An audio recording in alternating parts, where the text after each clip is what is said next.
सभी को नमस्कार। ज्यादा से ज्यादा शेयर करते रहिए। अभी कुछ क्वेश्चन मैथ के भी, फिर उसके बाद में राजस्थान की ज्योग्राफी, कल्चर, हिस्ट्री के क्वेश्चन लेकर के भी आ रहे हैं, तो आप बने रहिएगा। ज्यादा से ज्यादा शेयर करिए। जो लाइव देख रहा है वो लाइक जरूर करे, और जो आपने पढ़ा लॉकडाउन में उसका फायदा हुआ कि नहीं हुआ ये भी आप जरूर बताइएगा। संकल्प आपके साथ था, है और रहेगा हमेशा। तो अभी मैथ के क्वेश्चन बिल्कुल ट्रिक में, कोई ज्यादा टाइम आपका नहीं खराब होगा, और रेगुलर बस बने रहिएगा आप। मैथ के क्वेश्चन लेकर के राजीव सर आ रहे हैं अभी।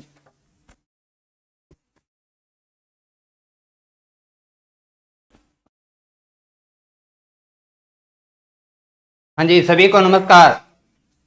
उम्मीद करते हैं संकल्प से पढ़े सभी विद्यार्थी बड़े खुश माहौल में होंगे अभी अपने, क्योंकि मैथमेटिक्स के जितने भी प्रश्न आए बड़े शानदार, और अपनी सीट से सारे के सारे प्रश्न मिले अपने को। जेके के प्रश्न आप पढ़ चुके हैं। मैथ का सबसे पहला प्रश्न 54 नंबर प्रश्न देखते हैं, जो सरलीकरण सिंप्लीफिकेशन साधारण सा प्रश्न आपके सामने आया था, जिसके अंदर पहले इन दोनों का अंतर करते हैं तो 272 में से 32 घटाते हैं तो मान प्राप्त होता है 240। उसके बाद में जब इनका जोड़ करते हैं 124 और 76 का जोड़ प्राप्त होता है 300, और बट्टे में जब मल्टीप्लाई करके 17 × 15 यानी 255 में 15 घटा देते हैं तो 240। 240 से 40 करने के बाद पूरा मान प्राप्त होता है 300, यानी ऑप्शन नंबर डी। ये एक सामान्य सा प्रश्न जो मैथ और रीजनिंग दोनों को मिलाकर अपने कह सकते हैं किसी भी भाग से लिया गया प्रश्न होगा। चलिए आगे बढ़ते हैं। अपने सिक्कों पे बना प्रश्न, सारे के सारे वो प्रश्न जो अपनी सीट में देखने को मिले और बड़े अच्छे से आपने किए। ऐसा एक भी प्रश्न नहीं मिला जो अपनी सीट में से अपने प्रैक्टिस के तौर पे प्रश्नों को नहीं किया होगा। सिक्कों पे बना प्रश्न जी अपने पास में थोड़ा बड़ा कर लेते हैं, चेक कीजिए कि 1 रुपए 50 पैसे और 25 पैसे के सिक्के हैं आपके पास। 1 रुपए 50 पैसे और 25 पैसे के सिक्के, जिनके सिक्कों की संख्या अपने पास में, हालांकि सिक्कों की संख्या पॉइंटों में नहीं होती, आपको जाने की कोशिश की गई थी 2.5, 3 और 4। ये सिक्कों की संख्या का अनुपात है, तो मूल्य का अनुपात प्राप्त करते हैं। मूल्य का अनुपात प्राप्त करने के लिए आप इनका मल्टीप्लाई करते हैं, यहां से 100 पैसे, यहां से 150 पैसे और यहां से 250 पैसे।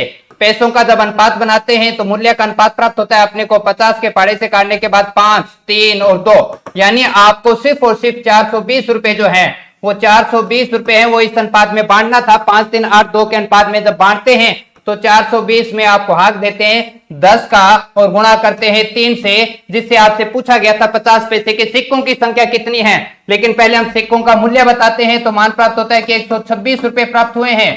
अठन्नी के रूप में बनने वाले 126 जो मूल्य प्राप्त हुआ था, इसमें सिक्कों की संख्या बतानी है। 1 रुपए में 2 सिक्के होते हैं, 2 से गुणा करते हैं, मान प्राप्त होता है ये 252। ऑप्शन नंबर सी जिनका सही था। सिक्कों पे बना हुआ प्रश्न अनुपात चैप्टर में अपनी सीट के बने प्रश्नों के साथ में था।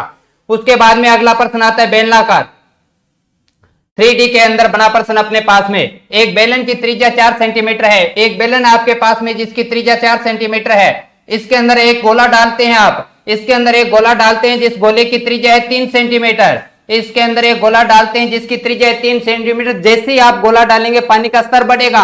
हमें यह बताने के पानी का स्तर बढ़ा कितना है, ये बताने के लिए पहले से जो भी पानी था उसे छोड़ दीजिए, क्योंकि क्या हम ये नहीं जानते कि पानी का स्तर केवल उतना बढ़ा है जितना गोले का आयतन है। तो हमें ऐसे प्रश्न को करते समय पहले बेलन का आयतन का फॉर्मूला होता है जी पाई r स्क्वायर। r अपने को दे रखी है इसकी 4, तो 4 × 4 × h, और इसके पानी का लेवल केवल उतना बढ़ा है जितने गोले का आयतन, और गोले का आयतन का फॉर्मूला क्लासरूम में बार बार कहता हूं तो केवल और केवल सामान्य फॉर्मूले याद कर लीजिए, इससे बाहर कुछ नहीं आने वाला। सामान्य उन फॉर्मूलों को बना क्वेश्चन आपके पास में 4/3 पाई r क्यूब। तो जी अपने देख से पाई से पाई गया, 4 से 4 गया, 3 से 3 गया, तो यहाँ पे 4 × h है और सामने 9 है। h का मान प्राप्त होता है 9/4, यानी पानी का स्तर बटा 9/4 बढ़ा है, जिनका आंसर गया था डी। बिल्कुल सही आंसर था जी। बहुत ही शानदार और सामान्य प्रश्न, इतना कोई खतरनाक प्रश्न नहीं था जिसमें क्लासरूम में हमने डिस्कस नहीं किया था। एक अच्छा प्रश्न 3D के अंदर जिसे आपने क्लासरूम में बड़े शानदार तरीके से पढ़ा था। देखो आय और व्यय पे बना लाभ हानि जैसे या प्रतिशत जैसे चैप्टर से कंपेयर कर सकते हैं इस प्रश्न को, कि एक आदमी 875 रुपए खर्च करता है, तो अगर कोई व्यक्ति प्रतिशत में 100% कमाता है तो उसकी बचत बताइए 12.5%। बचत बताइए 12.5%। 100 में से 12.5 बचाता है तो खर्चा कितने का कर दिया, खर्चे का मान प्राप्त होता है 87.5%। खर्चा करता है 87.5%, लेकिन उस वैल्यू का मान दिया कितना जी 875। 87.5 का मान जब 875 रुपए दे रखा है तो 100% का मान किसी भी विद्यार्थी के लिए मुश्किल नहीं है, भले गणित कितनी भी वीक क्यों ना हो। 87.5 का मान 875, तो 100% का मान प्राप्त होता है डी 1000 रुपए। बड़े आसान और बड़े शानदार प्रश्न आपके सामने आए थे, और जब औसत चैप्टर चला था हमने बात की थी 59 नंबर प्रश्न के लिए। औसत चैप्टर में हमने बात की थी। अच्छा, जरूर कहना चाहूंगा कि बड़े शानदार और अच्छी मेहनत के साथ आपके साथ पर्सन लेके आ रहे हैं। जल्दी से सभी एक बार लाइक जरूर करें अपनी इस वीडियो को, और अपने वो साथी जिनका अपनी दूसरी पारी में पेपर होना है या कल पेपर होने वाला है उनको भी जरूर बताएं इस प्रश्नों को लेके कि पहले 6 प्राकृतिक संख्याओं के वर्गों का औसत याद करें।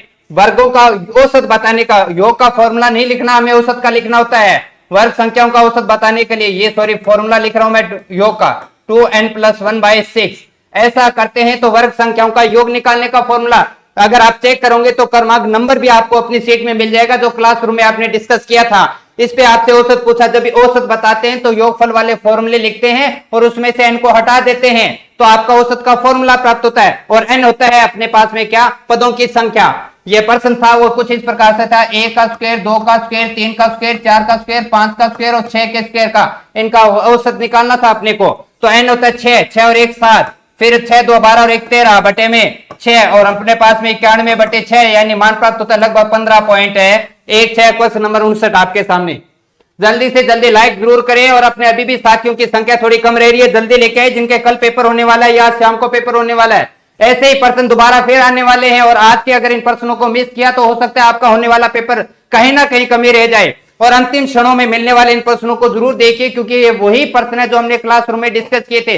सभी विद्यार्थी एक बार जरूर लाइक करें। गणित के प्रश्नों को अपने थोड़ा सा और लेके आते हैं। अभी आप एक बार फिर से जीके के प्रश्नों की तरफ बढ़ते हैं और आगे आने वाले जीके के प्रश्नों की तरफ बढ़ेंगे। उससे पहले एक बार फिर से कहूंगा कि सभी विद्यार्थी लाइक करें। आपके प्रश्नों के बहुत शानदार आपके पास में जो प्रश्न आया था संकल्प से, जो विद्यार्थी कोचिंग सेंटर से पढ़ा था, ऑफलाइन क्लासेस ली थी या ऑनलाइन, बड़े अच्छे माहौल में है वो, क्योंकि उनका बहुत शानदार प्रश्न हुआ है। और गणित के मैं बात कर दूं तो यहाँ पर केवल 17, केवल नहीं कहूंगा जी मैं, क्योंकि 45 प्रश्नों की बात हुई थी कि मैथ और रीजनिंग के अंदर, जिनमें मैथ के प्रश्नों की संख्या 17 से 18 आए आपके सामने। और कोई भी बड़ा विशेष प्रश्न नहीं है, हमारे सारे के सारे ज्यादातर प्रश्न अर्थमेटिक से लिए गए 2D और 3D। जैसे मैंने क्लासरूम में कहा था कि 2D अपने को पढ़ने की आवश्यकता नहीं, केवल 3D पढ़ना है। और उसी प्रकार से 3D के केवल 2 प्रश्न आपके सामने दिए गए थे। क्षेत्रफल और आयतन आपके लिए इंपॉर्टेंट था, ना कि क्षेत्रफल और आपका परिमाप आपके इंपॉर्टेंट था। तो अब आते हैं जीके के प्रश्नों के साथ। पुरुषोत्तम जी आपके सामने,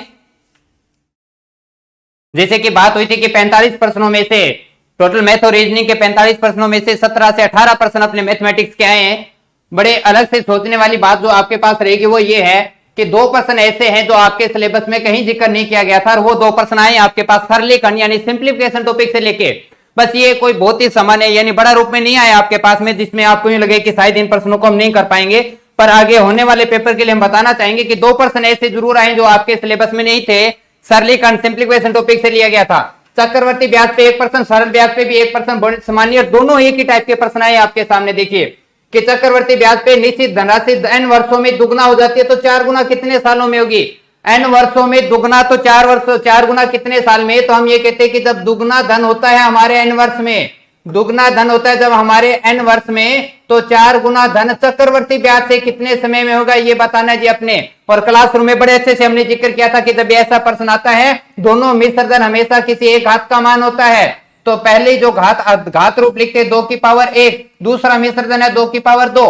एक घात का मान आपको दे रखा है n, एक घात का मान n है तो 2 घात का मान कितना होगा जी? क्या जी 2n होगा, क्योंकि जैसे जैसे घात बढ़ेगी समय उतना गुना हो जाएगा। अगर 2 की पावर 3 होती तो 3n आता, 2 की पावर 4 होती तो 4n आता। 2n जिस विद्यार्थी ने किया था बड़ा शानदार और बड़े अच्छे से समझ से प्रश्न किया था आपने, तो आपका प्रश्न नंबर 60 जो चक्रवर्ती ब्याज से लिया गया था। चलिए बढ़ते आगे अपने पास में। एक एक नियम से लिया गया प्रश्न, एक एक नियम पर बना एक प्रश्न, कोई ज्यादा मुश्किल काम नहीं था जी। एक छोटा सा गुणा और भाग के साथ आपका आंसर आने वाला था कि 45 मीटर छड़ का वजन 171 किलोग्राम है। 45 मीटर छड़ का वजन है वो 171 किलोग्राम है। तो अब वो कहते हैं कि जी 12 मीटर छड़ का वजन बताइए। कोई बड़ा मुश्किल नहीं प्रश्न था किसी के लिए भी। तो पहले 1 मीटर में एक नियम के हिसाब से 171 में भाग देते थे 45 का, और हमसे पूछा था कितने का जी 12 मीटर का, तो 141 में भाग दिया, 45 का गुणा किया 12 से। अगर गुणा और भाग सही किया था तो आपका आंसर आना चाहिए था डी नंबर 45.6 किलोग्राम। एक एक नियम से लिया गया प्रश्न, एक बहुत ही आसान और एक अच्छा प्रश्न आपके लिए जी। बिल्कुल बिल्कुल, बस सिर्फ और सिर्फ पेपर पे ध्यान दीजिए, क्योंकि आपके साथी इस अनुभव से निकल चुके हैं। अब आपकी बारी है और आप भी उनसे ज्यादा अच्छे से करेंगे तभी अपने सिलेक्शन के नजदीक पहुंच पाएंगे जी। और आप कर सकते हैं, क्योंकि कोई ऐसा पर्सन नहीं है जिसे कर नहीं सके, और खासतौर से वो विद्यार्थी जो संकल्प संस्थान में ऑफलाइन पढ़ा जरूर है।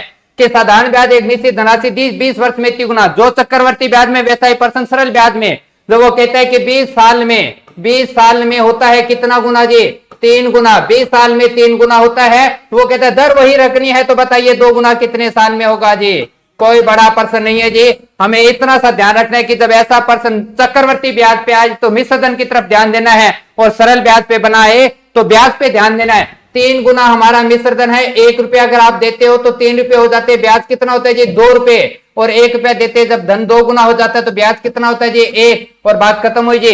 कि 2 रुपये ब्याज मिलता है कितने साल में, 20 साल में। 2 रुपये ब्याज मिलता है 20 साल में, तो 1 रुपया कितने साल में मिलेगा, आंसर सीधा सीधा प्राप्त होता है जी, बड़ा आसान। और सामान्य सा पर्सन कितना जी 10 साल, ऑप्शन नंबर डी। सरल ब्याज और चक्रवर्ती ब्याज दोनों पे एक जैसा बना पर्सन आया था आपके सामने। चलिए आगे बढ़ते हैं। लाभ हानि के टाइप नंबर 3 जो आप क्लासरूम में करते हैं, वस्तुओं पे बना पहला प्रश्न आपको करवाया जाता है। बार बार कहता हूं कि जी वस्तुओं पे बना प्रश्न अच्छे से करना है, और तब तक नहीं करना जब तक कि आपके आंकड़े रुपए में ना प्राप्त हो। प्रश्न में साफ साफ कहा गया कि 10 वस्तुओं का क्रय मूल्य, 10 वस्तुओं का क्रय मूल्य बराबर है 7 वस्तुओं के विक्रय मूल्य के। 10 वस्तुओं का क्रय मूल्य 7 वस्तुओं के विक्रय मूल्य के बराबर में है, तो यहां से क्रय मूल्य प्राप्त हुआ कितना जी 7, और विक्रय मूल्य प्राप्त हुआ कितना जी 10। क्योंकि जब रेशियो के अकॉर्डिंग आप 7-10 का अनुपात प्राप्त करते हैं तो आप कहते हैं कि किसी वस्तु को 7 रुपए में खरीदा है और बेचा कितने में है 10 रुपए में, तो 7 की वस्तु 10 में बेचा, तो सौदे में हुआ जी लाभ कितने का, 3 का, कितने पे 7 पे, और इंटू 100 जब सरल करते हो तो मान प्राप्त होता है 42 से ही 6/7। जल्दी से सभी विद्यार्थी जरूर लाइक करें, क्योंकि संकल्प संस्थान के सभी हमारे साथी आपके लिए बहुत अच्छे से मेहनत करके बड़े अच्छे शानदार तरीके से आंसर की आपके सामने रखी है, जिसमें किसी प्रकार की कोई शंका नहीं रहेगी आपके सामने। चलिए आगे बढ़ते हैं। एक और प्रश्न, जैसे मैंने कहा कि 2 प्रश्न बड़े आपके अलग हटके दिए गए, सरलीकरण का आपके सिलेबस में बिल्कुल भी जिक्र नहीं किया गया था, उसके बावजूद भी दूसरा प्रश्न सरलीकरण टॉपिक से लेके आए हैं आपके सामने। तो सबसे पहले ब्रैकेट की वैल्यू खत्म करते हैं। सबसे पहले ब्रैकेट के 3 में से 2 गया तो बचता है 1, और 1 का गुणा 4 से करते हैं, तो प्रश्न की अगली लाइन लिख रहा हूं जी 8/4 गुणा 4 + 3 - 7। मजा आ गया होगा जिनको ये पेपर में ऐसा पर्सन मिला होगा जिनकी गणित अच्छी है, कि इस पर्सन को तो केवल देखते ही करने की आवश्यकता थी, लेकिन जिनका गणित अच्छा नहीं था उनको भी कॉन्फिडेंस बना कि चलो ऐसा कुछ तो पर्सन है जिन्हें आप अच्छे से कर सकते हैं। तो यहां पर बात करते पहले ब्रैकेट को खत्म किया, 4 से गुणा किया, भाग हमें करना होता है तो भाग किया, तो मान प्राप्त हुआ 2 × 4 + 3 - 7। गुणा करते हैं क्योंकि बोर्ड मास के नियम के साथ चलना होगा, पहले ब्रैकेट फिर भाग फिर गुणा करते हैं अपने, तो गुणा हुआ जी 8 + 3 - 7, यानी 11 में से 7 का आंसर आया 4। जिसने डी ऑप्शन टिक किया था बिल्कुल सही था जी, बोर्ड मास के नियम पे बना सरलीकरण पे बना एक प्रश्न था आपके सामने। आते हैं जी आयत पे बना प्रश्न 2D के साथ साथ, जैसे मैंने कहा 3D मैक्सिमम रहता है, लेकिन आपका ये प्रश्न मिला है आपको 2D के साथ में कि आयत की लंबाई और चौड़ाई के बीच का अंतर 23 है। लंबाई और चौड़ाई का अंतर जो है वो 23 दे रखा है, लंबाई और चौड़ाई का अंतर 23 दे रखा है, और उसका परिमाप दे रखा है 206। परिमाप का फॉर्मूला क्या याद है ना जी आपको, 2L + B। परिमाप का जो फॉर्मूला है 2L + B, जिसका मान है 206, तो L + B का मान प्राप्त होगा कितना जी 103। तो L + B का मान 103, एक सामान्य से एक छोटी सी समीकरण प्राप्त हुई 103। दोनों समीकरणों को जोड़ देते B से B करता है तो 2L के बराबर में मान प्राप्त होता है कितना जी 126, और L का मान प्राप्त होता है कितना जी 63। एक का मान 63 है, किसी भी एक भाग में रखिए, दोनों का अंतर 23 है, चौड़ाई कम है, तो चौड़ाई का मान आपको प्राप्त होता है यहां से कितना 40। आपको एक ऐसा आयत प्राप्त हुआ है, एक ऐसा आयत प्राप्त हुआ है जिसकी लंबाई 23 है, चौड़ाई 40 है, और उसने इसका क्या पूछा जी क्षेत्रफल पूछा है। तो क्षेत्रफल बताने के लिए लंबाई इंटू चौड़ाई यानी 43, 63 का गुणा केवल 40 से करना था। 4 × 12 6 × 4 = 24, और 1 है 2520। ऑप्शन नंबर बी जिनका आया था बिल्कुल अच्छा प्रश्न था कि आपको दोनों विमाओं का जोड़ भी दिया गया था और आपको परिमाप भी दिया गया था, और उससे क्षेत्रफल प्राप्त करना था। 3D 2D का बना एक प्रश्न आपके सामने। चलिए अगले प्रश्नों की बात करते हैं। आगे के जीके के प्रश्न आ रहे हैं आपके पास में एक बार फिर से। जीके के प्रश्नों के साथ में आप मैथ के अभी भी अपने पास में बचे हुए 5-7 प्रश्न हो रहे हैं, उनको लेके आते हैं, लेकिन फिलहाल उससे पहले जीके के प्रश्नों के बारे में बात करेंगे आपसे। और मैथ के जैसे मैंने प्रश्नों को कहा बिल्कुल वही प्रश्न मिले हैं जैसा अपने क्लासरूम में डिस्कस किया था। जिनका कल पेपर होना है, आज शाम को पेपर होना है, उनके लिए संकल्प परिवार की ओर से हार्दिक शुभकामनाएं, अच्छे से पेपर को फेस करेंगे। लेकिन फिलहाल अभी बच्चे बने रहिए यहीं पे, क्योंकि बहुत सारे प्रश्न आपके होने बाकी है और आपके इस आंसर की को कहीं और देखने की आवश्यकता नहीं है। बिल्कुल अच्छे प्रश्न आपके सामने रखे गए और किसी प्रकार की शंका नहीं रहेगी मन में, जो प्रश्न आपको यहाँ बोर्ड पर करवा दिया गया है। चलिए अगले जीके के प्रश्नों के बारे में बात करते हैं अपने।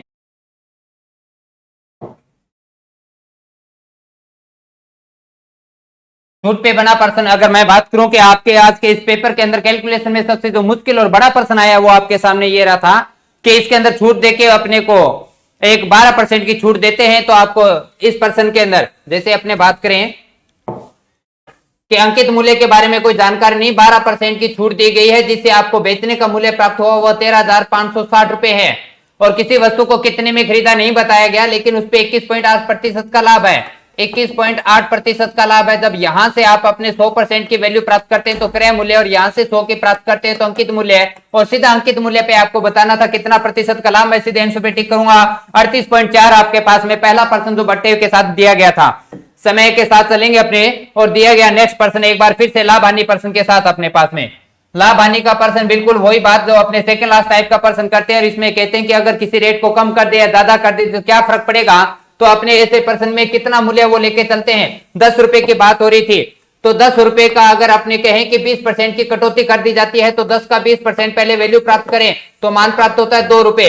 अब अपने पास ये कहते हैं कि या तो आप 2 रुपए दुकानदार से वापस ले सकते हैं लेकिन दुकानदार ने इसके बदले में 5 केले दिख दिए तो यानी वो 2 रुपए के बदले में आपको 5 केले दे रहा है। 2 रुपए के बदले में 5 केले दे रहा है तो इससे ये पता चला कि एक केले का मूल्य कितना है। तो एक केले का मूल्य प्राप्त होता है 2/5 रुपए। ये आज का या नया मूल्य प्राप्त होता है। आज का यह नया मूल्य प्राप्त हुआ 2/5 जो कल के 20% की कमी के बराबर में है। यानी कल के 80% का मूल्य आपके पास 2/5 है। 80% का मान 2/5 है तो 100% का मान बताना है। तो ऐसा करेंगे तो 2/5 का 100% का मान बताते हैं तो 100/80 सरल करने पे मान प्राप्त होता है जी 1/2 यानी 0.5 रुपए या 0.5 रुपए यानी 50 पैसे की बात हो रही है। ऑप्शन नंबर बी जिन्होंने किया था बिल्कुल सही किया था। सभी साथी एक बार जरूर लाइक करें अपने पास में। बड़े अच्छे से शानदार तरीके से आपके सामने आंसर की रखी जा रही है। चलिए आगे बढ़ते हैं अपने सेकेंड लास्ट मैथमेटिक्स के। जैसे मैंने कहा कि आपके पास में 17 प्रश्न आए थे मैथमेटिक्स के। एक एक नियम से टाइम एंड वर्क के से संबंधित एमडीएच के फॉर्मूले से बना प्रश्न आपके सामने कि 10 पुरुष किसी काम को 10 दिन में करते हैं और 12 महिलाएं उस काम को 10 दिन में करते हैं। तो इसका मतलब ये हुआ कि दिए गए प्रश्न में 10 पुरुष उतना ही काम करते हैं। 10 पुरुष उतना ही काम करते हैं जितनी की 12 महिलाएं करती है। कि 10 पुरुष किसी काम को 10 दिन में करते हैं और 12 महिलाएं भी किसी काम को 10 दिन में करते हैं। तो इससे यह पता चला कि पुरुष और महिलाओं की संख्या के बीच का जो अनुपात है वो 5:6 है। यानी 5 पुरुष उतना काम करते हैं जितनी की 6 महिलाएं करती है। 5 पुरुष उतना काम करते हैं जितनी की 6 महिलाएं करती है। अब प्रश्न पे आइए वापस क्या करते हैं। प्रश्न ये कहते हैं कि 10 पुरुष किसी काम को 10 दिन में करते हैं। 10 पुरुष किसी काम को 10 दिन में करते हैं। अब हमें काम करवाना है किससे। अब हमें काम करवाना है 15 पुरुष और 6 महिलाओं को मिलाकर। 15 पुरुष और 6 महिलाओं को मिलाकर इस कार्य को करवाना है। तो वो काम कितने दिन में पूर्ण होता है ये बात कही जा रही थी। तो अब आपको देखना होगा कि पुरुष या तो पूरा प्रश्न पुरुषों पे लेके आइए या पूरा प्रश्न महिलाओं पे लेके आना है। पूरा प्रश्न या पुरुष या महिलाओं पे। तो आपको देखना होगा कि 6 महिलाएं जो है 6 महिलाएं हैं उतना काम करती है जितने के 5 पुरुष करते हैं। तो अगर महिलाओं वर्ग को नहीं रखा जाता है तो यहाँ पर शामिल होंगे कितने 5 पुरुष और पुरुषों की संख्या टोटल अपने पास में अब काम करवाना वो है कितना जी 20। और आपका प्रश्न क्या था कि 10 पुरुष किसी काम को 10 दिन में करते हैं तो 20 पुरुष उस काम को कितने दिन में करेंगे। अगर एमडीएच का फॉर्मूला आता है तो बहुत बढ़िया, नहीं तो आपको अंदाजा होना चाहिए कि पुरुषों की संख्या दुगनी हुई तो दिनों की संख्या आधी। यानी आपका आंसर 5 दिन आना चाहिए था। 5 दिन आया था इनका बिल्कुल सही था। नहीं तो एमडीएच के फॉर्मूले से M1 D1 का मान 10 है, M2 आपके पास में 20 है और दिनों की संख्या बताना है तो मान यहां से 5 दिन प्राप्त होता है। अपने एक एक नियम से लिया गया प्रश्न जो कि अपने ये कहेंगे कि टाइम एंड वर्क एमडीएच फॉर्मूले के माध्यम से लिया जी। चलिए मैथमेटिक्स का अंतिम प्रश्न, ये बहुत ही अच्छा और एक यूं कहेंगे कि एक सामान्य सा प्रश्न है जो सभी विद्यार्थी कर पाएंगे क्योंकि प्रतिशत चैप्टर से लिया गया, लेकिन इसको प्रतिशत चैप्टर को 2D 3D के साथ जोड़ा गया है। आयत की लंबाई और चौड़ाई में प्रतिशत कमी और वृद्धि। आयत की लंबाई को 10% बढ़ा दिया तो लंबाई हो कितनी गई जी। लंबाई होगी जी अपने पास में 110। चौड़ाई को 10% कम कर दिया हो कितना गया जी 90%। और 11/9 का गुणा करते हैं तो मान प्राप्त होता है 99%। यानी जो पहले क्षेत्रफल 100% था वो पहुंच गया है 99 पे। क्षेत्रफल में कमी कितनी की हुई है तो साफ साफ पता चला जी कमी हुई कितनी की 1% के। Option number C. और इसी के साथ मैथमेटिक्स के प्रश्न यहाँ कंप्लीट होते हैं। जीके के प्रश्नों के साथ एक बार फिर से मेरे साथी सर आपके सामने।